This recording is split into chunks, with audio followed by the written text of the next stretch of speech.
İki gündür bölgələrdə qarlı və şaxtalı hava şəraiti hökm sürür. Yağıntı nəticəsində yolların buz bağlamağı avtomobillərin hərəkətində əlbəttə ki, çətinliklər yaradıb.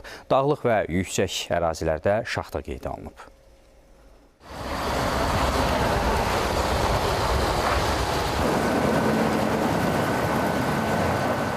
Şimal bölgəsində ən çox qar Qusarın Laza kəndinə yağıb. Burada qarın qalınlığı 14 sm təşkil edir. Bundan başqa Xınalıq, Qırız, Buduq və Rük kəndlərində də 10 sm qar müşahidə edilir. Qarlı və şaxtalı hava yolların buz bağlanmasına səbəb olub ki, bu da avtomobillərin hərəkətində çətinliklər yaradıb. Yollarımız qardaş buzdur, yəni sürücülər ehtiyatlı olsunlar. Əsas təkərlərinə diqqət eləsinlər ki, yəni şipli təkərlər olsa daha məsləhətdir. Yəni dağlıq zonalara getmək biraz yol problemi var ona görə.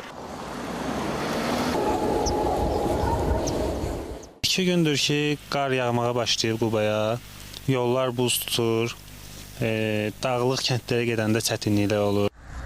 Qarın yağması çətinliklər yaradır, doğrudur. Amma faktiki hava şəraiti azyaşlıların qartopu sevincinə də səbəb olub. Sevinirik, uşaqlarla gedib sürüşürük, oynayırıq özümüzü. Yəni, maraqlıdır. Qarlı hava Naxçıvan Muxtar Respublikasında da müşahidə edilib. Biz hazırda Batabat yaylağındayıq.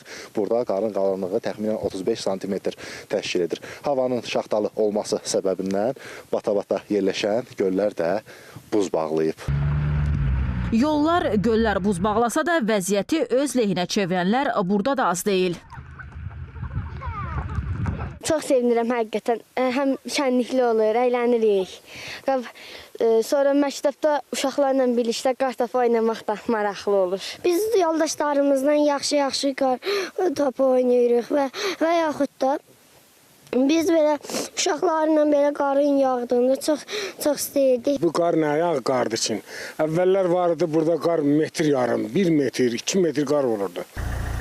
Ağ örpəyə bürünən digər bir bölgəmiz isə Qaxdı. Rayonun qarlı yolları davamlı şəkildə təmizlənir, sakinlərin rahat hərəkəti təmin olunur. Əvvəllər çox olurdu qar. Belə gəzmək mümkün deyildi, maşınlar işləmirdi, asfalt yol yox idi. Turizm inkişaf edəndən sonra yollara da qəşəng baxılır, maşınlar təmizləyir, duz tökürlər. Qar səbəbilə Daşkəsənin yolları da keçilməz hala düşüb. Axşam və gündüz saatlarında qarın təmizlənməsi üçün əraziyə texnikalar cəlb olunub. Ümumilikdə isə ötən günlərlə müqayisədə havanın orta temperaturu bölgəyə uyğun olaraq 10 dərəcəyədək enib. Qeyd edək ki, bu yağıntılı hava şəraitinin hələ bir neçə gün davam edəcəyi proqnozlaşdırılır.